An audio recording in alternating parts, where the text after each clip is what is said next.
मेरे चैनल में खुशामदीद।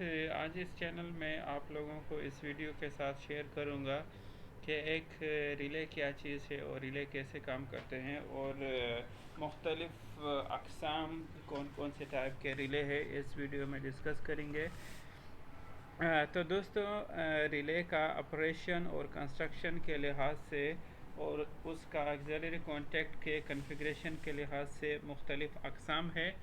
तो बेसिकली दोस्तों, रिले क्या चीज़ है। रिले एक स्विच है जो कि रिमोट से ऑन ऑफ किसी सर्किट को कर सकते हैं और रिले के थ्रू हम हाई वोल्टेज सर्किट को लो वोल्टेज सोर्स के ज़रिए कंट्रोल कर सकते हैं। रिले में एक कॉइल होता है दोस्तों जो कि मैग्नेटिक फील्ड क्रिएट करता है और एक एक्सिलरी कॉन्टैक्ट को ओपन क्लोज करता है मैग्नेटिक फील्ड के ज़रिए।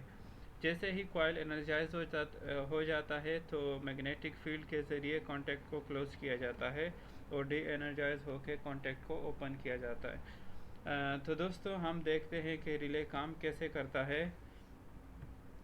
तो दोस्तों, ये रिले का कंस्ट्रक्शन है। जैसे कि आप रिले के कंस्ट्रक्शन में देख सकते हैं कि हमारे पास नीचे आप देख सकते हैं कि दो नट और बोल्ट है। ये रिले के एक्सिलरी कॉन्टैक्ट है।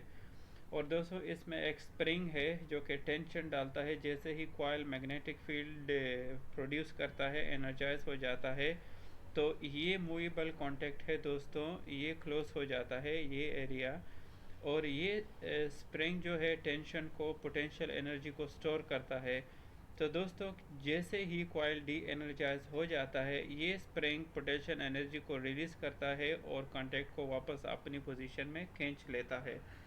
और दोस्तों, ये स्प्रिंग है और ये एक मूवेबल कॉन्टैक्ट है। ये दो हमारा एक्सिलरी कॉन्टैक्ट हैं और ये एक कापर का पीस है दोस्तों, ये जो कि मूवमेंट करता है और इसको आर्मेचर बोलता है, जो कि हमारा मूवमेंट कर रहा है ये पार्ट।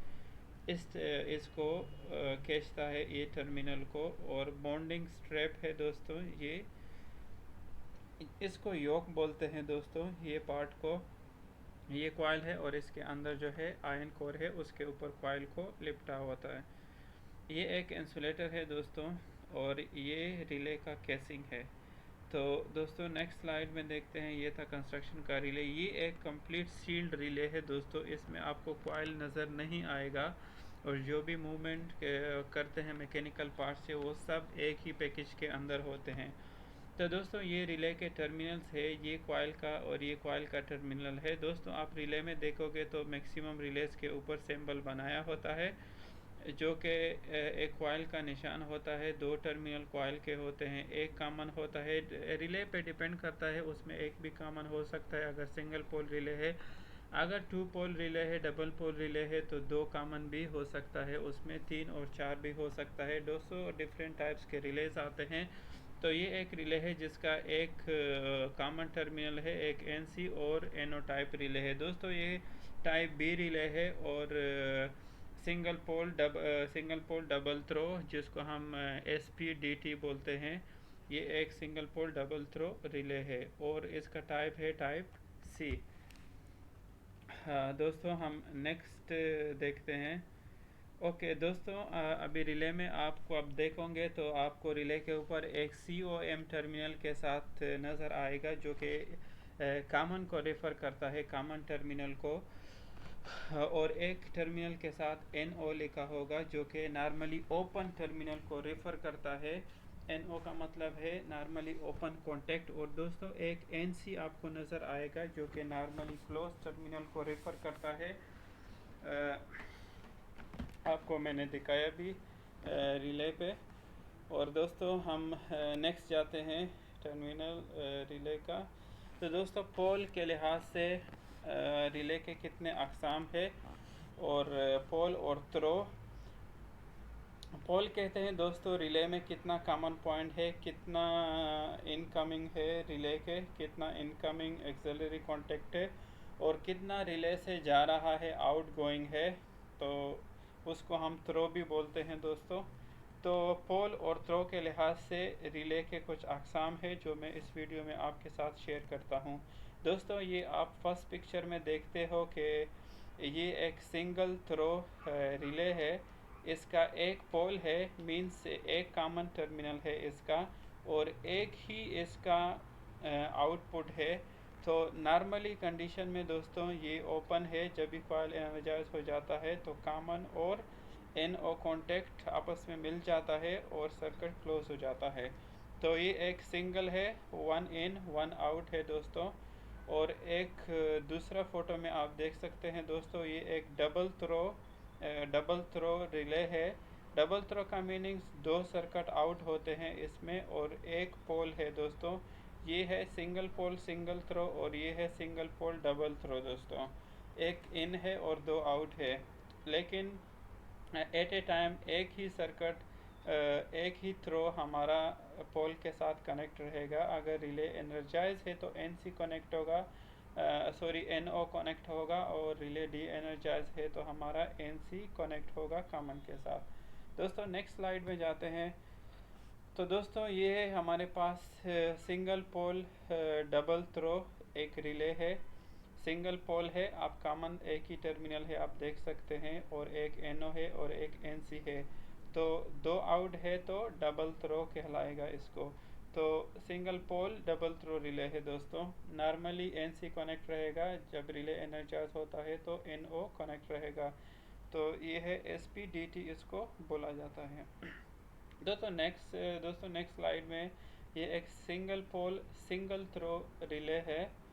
और इस टाइप रिले में क्या होता है कि एक ही कॉमन इन होता है और एक ही आउट होता है।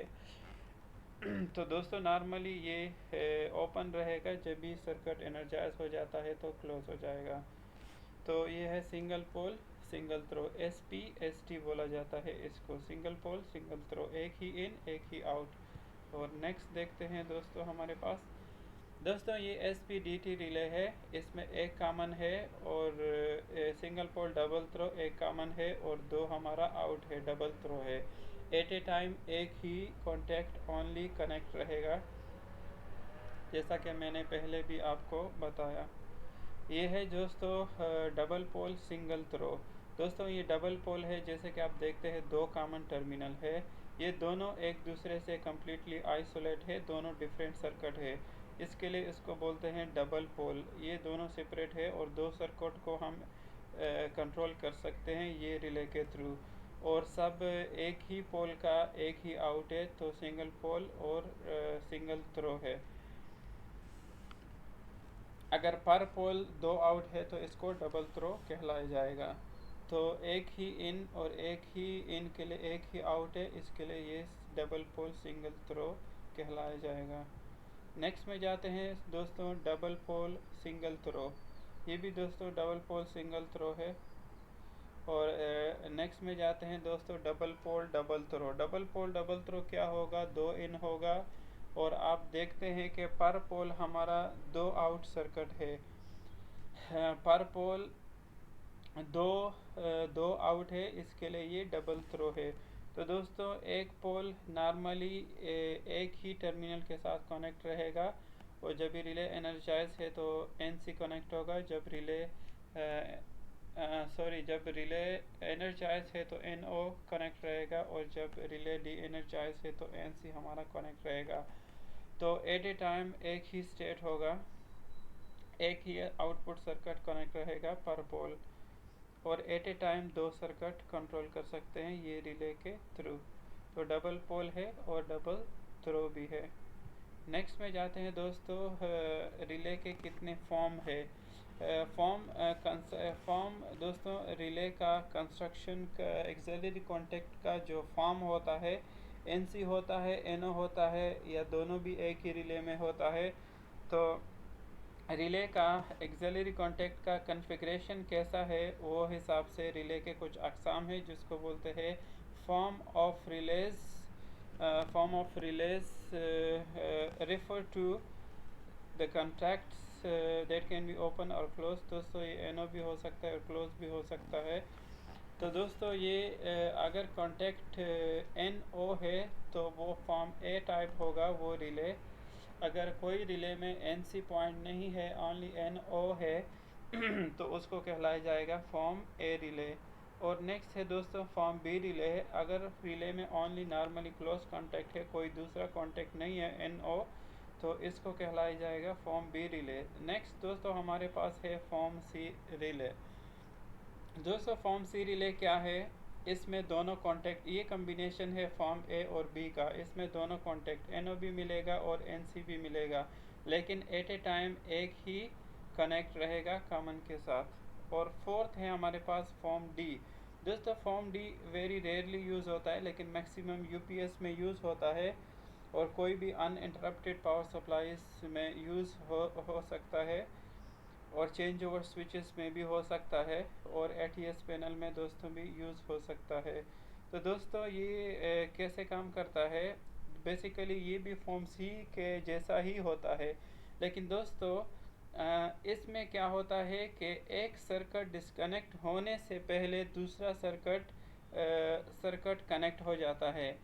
फॉर एग्जाम्पल दोस्तों हमारा रिले एनर्जाइज है और NO सर्किट हमारा कनेक्ट है आउटपुट पे, तो अगर रिले डी एनर्जाइज होगा तो NO कॉन्टैक्ट छूटने से पहले हमारा NC कॉन्टैक्ट सर्किट लोड के साथ कनेक्ट हो जाएगा। तो ऐसा है दोस्तों कि हमारा लोड इंटरप्ट नहीं हो जाता, कंटिन्यूस रनिंग में होता है। तो ये है दोस्तों MBB इसको बोलता है, और इसको मेक बिफोर ब्रेक, इसको नाम भी बोला जाता है SPDT MBBB, make before break. So जैसा है ब्रेक से पहले कांटेक्ट मेक हो जाता है। दोस्तों नेक्स्ट हमारा पास है बेस्ड ऑन ऑपरेशन प्रिंसिपल। एक रिले का ऑपरेशन प्रिंसिपल क्या है, कौन से उसूल पे काम करता है। तो दोस्तों डिफरेंट टाइप उसूल है रिलेस के काम करने का। एक हमारे पास है EMR, जो कि इलेक्ट्रोमैकेनिकल रिले भी कहा जाता है या इलेक्ट्रोमैग्नेटिक रिले भी कहा जाता है। दोस्तों इसमें एक मैग्नेटिक फील्ड क्रिएट होता है, इसमें एक कॉइल होता है, और मैग्नेटिक फील्ड के थ्रू एक मूवेबल कॉन्टैक्ट को खींचा जाता है, जो कि कॉन्टैक्ट को ओपन और क्लोज करता है। दोस्तों ये है एक इलेक्ट्रोमैकेनिकल रिले। आप ये बहुत ही फेमस है और मैक्सिमम सर्किट में ये रिले का इस्तेमाल होता है।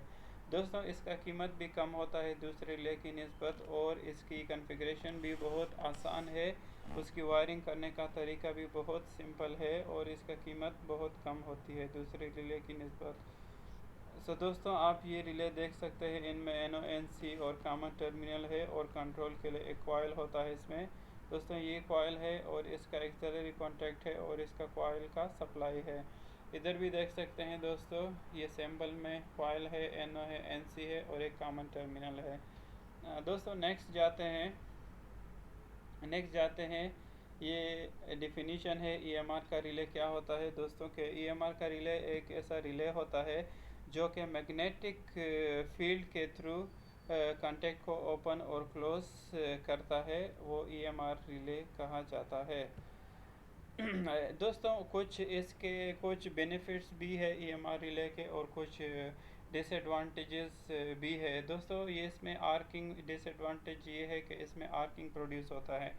जब भी ये रिले ओपन और क्लोज होता है, इसके मूवेबल कॉन्टैक्ट्स में आर्क पैदा हो जाता है, जिसकी वजह से रेजिस्टेंस बढ़ जाती है, और टाइम के साथ साथ उस पर कार्बन भी आ जाता है, और इसका कॉइल में हीट भी बहुत प्रोड्यूस होता है।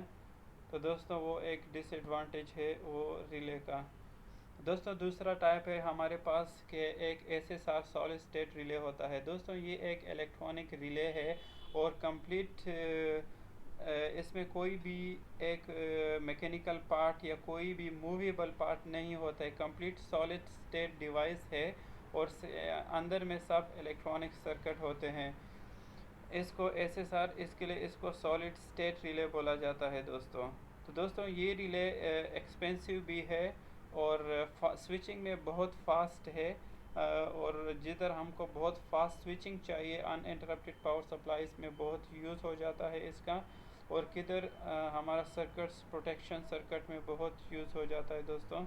इसमें क्या होता है दोस्तों, एक LED होता है जो कि एक इंफ्रारेड लाइट प्रोड्यूस करता है। और दोस्तों इसमें कोई भी या लाइट डिपेंडेंट रेजिस्टर होता है या लाइट डिपेंडेंट डायोड होगा, या डिपेंड करता है कौन सा अंदर यूज़ किया हुआ है, वो रेजिस्टर, ट्रांजिस्टर, कोई भी ऑप्टो कपलर कोई भी हो सकता है दोस्तों। और कंप्लीट मूवेबल पार्ट इसमें कोई नहीं होता है, और सब पीएन जंक्शन डायोड का इस्तेमाल होता है इसमें।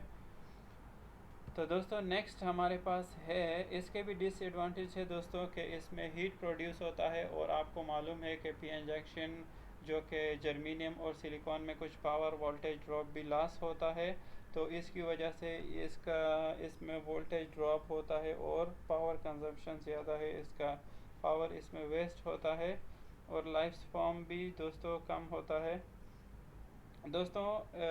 आप देख सकते हैं नेक्स्ट हमारे पास है हाइब्रिड रिले। दोस्तों हाइब्रिड रिले क्या होता है, एक कम्बिनेशन होता है ईएमआर रिले का, और कम्बिनेशन होता है एसएसआर रिले का। दोनों रिले को मिलके एक रिले बनाया जाता है जो कि हाइब्रिड रिले कहा जाता है। दोस्तों ये रिले कैसे काम करता है और हम क्यों ये रिले यूज़ करते हैं। दोस्तों जैसा कि मैंने पहले आपको बताया कि ईएमआर का और एसएसआर के कुछ डिसएडवांटेजेस है, उस पे काबू पाने के लिए हमने दोनों को कंबाइन किया और एक नया रिले बनाया जिसको हाइब्रिड रिले कहा जाता है। तो दोस्तों आपको मैंने बताया कि ईएमआर में आर्किंग होती है और एसएसआर में हीट प्रोड्यूस होता है और पावर का लॉस होता है। तो वो हीट और पावर लॉस पे काबू पाने के लिए ये कम्बिनेशन यूज़ किया जाता है हाइब्रिड रिले का। जैसे कि आप सर्किट में देख सकते हैं दोनों एसएसआर है और एक ईएमआर रिले है। लोड इसका जो एक्सेलरी कॉन्टैक्ट है वो लोड के पैरेलल में लगा हुआ है, दोनों रिले पैरेलल में है दोस्तों। इसके जो एक्सेलरी कॉन्टैक्ट है दोनों पैरेलल में है और दोनों पैरेलल ऑपरेशन में काम करता है दोस्तों। अगर हमने लोड को एनर्जाइज करना होता है तो लोड को हम एनर्जाइज करते हैं एसएसआर सॉलिड स्टेट रिले के थ्रू, और हमारा ईएमआर के कॉन्टैक्ट ओपन रहते हैं। जैसे कि लोड एनर्जाइज हो जाता है तो उसके बाद हम ईएमआर रिले को क्लोज करता है, क्योंकि लोड जो ऑलरेडी एनर्जाइज है एसएसआर के थ्रू, इसकी वजह से ये टर्मिनल्स क्लोज करने में कोई आर्किंग प्रोड्यूस नहीं होती और आराम से ये क्लोज हो जाता है दोस्तों। बग़ैर आर्क प्रोड्यूस किए हम इसको क्लोज करते हैं, क्योंकि लोड एसएसआर के थ्रू जाता है, एसएसआर के थ्रू कनेक्ट है। जैसा कि ये क्लोज हो जाता है दोस्तों तो हम एसएसआर को डिस्कनेक्ट करते हैं। जैसा है डिस्कनेक्ट एसएसआर को डिस्कनेक्ट करते हैं तो लोड ईएमआर रिले पे आ जाता है और ईएमआर रिले के थ्रू लोड रनिंग होता है। तो इस तरह से हम आर्क से बच जाते हैं दोस्तों, और पावर लॉस की, क्योंकि हम बाद में एसएसआर डी एनर्जाइज कर लेते हैं तो पावर लॉस से और हीट प्रोड्यूस होने से भी बच जाते हैं। तो ये है दोस्तों एक हाइब्रिड रिले। दोस्तों दूसरा हमारे पास है इलेक्ट्रोथर्मल रिले, जो कि मोटर के कंट्रोल सर्किट में बहुत हाई पैमाने पे यूज़ होता है। ये कंप्लीट एक टेम्परेचर सेंसर के थ्रू काम करता है दोस्तों। इसमें एक बाई मेटालिक स्ट्रिप होता है, तो इसमें दो कॉन्टैक्ट होता है। बाई मेटालिक स्ट्रिप, इसका जो बाई मेटालिक स्ट्रिप है दोनों हम जो स्ट्रिप होता है उसका टेम्परेचर एक्सपेंशन ऑफ कोफिशिएंट जो होता है वो मुख्तलिफ होता है। तो जैसा कि हाई टेम्परेचर, अगर आपका मोटर ओवरलोडेड है तो हाई करंट फ्लो होगा। जैसा कि हाई करंट फ्लो होता है तो हीट भी ज़्यादा प्रोड्यूस होगा करंट की वजह से। जैसे हाई करंट प्रोड्यूस हो जाता है दोस्तों, ये मेटल जो है वो एक्सपेंड हो जाता है, या इसका जो है इधर नॉब है ये दोस्तों, ये जो होता है एक्सपेंड हो जाता है और मूवमेंट की वजह से ये कांटेक्ट छूट जाती है इधर। तो दोस्तों ये एक बाईमेटालिक के थ्रू काम करता है, जो कि टेम्परेचर को, ज़्यादा टेम्परेचर की वजह से कांटेक्ट ओपन और क्लोज करता है। ये एक ओवरलोड के थ्रू भी काम, ओवरलोड के फंक्शन के लिए यूज़ होता है, और दूसरे हम कंप्रेसर में भी यूज़ कर सकते हैं इसको। हाई टेम्परेचर के लिए कंप्रेसर में बहुत ज़्यादा यूज़ होता है, एसी के कंप्रेसर में। दोस्तों दूसरा हमारे पास होता है polarize and non polarize relay. जो कि हम इसको सही पोलैरिटी देना चाहिए। अगर सही पोलैरिटी हम देते हैं तो सर्किट को क्लोज करता है, और अगर पोलैरिटी रॉन्ग है तो सर्किट को एनर्जाइज नहीं करता है। ये दोस्तों डीसी सर्किट में बहुत ज़्यादा यूज़ होता है, पोलराइज और नॉन पोलराइज रिले। तो दोस्तों ये थे रिले के कुछ अक़साम। यकीनन आपको पसंद आए होंगे। अगर कुछ डाउट है तो प्लीज़ कमेंट में मेंशन कीजिए और मैं ट्राई करूँगा कि उसका आंसर आपको दे दूँ। तब तक के लिए इजाज़त दीजिए। अल्लाह हाफ़िज़। मिलते हैं नेक्स्ट वीडियो में।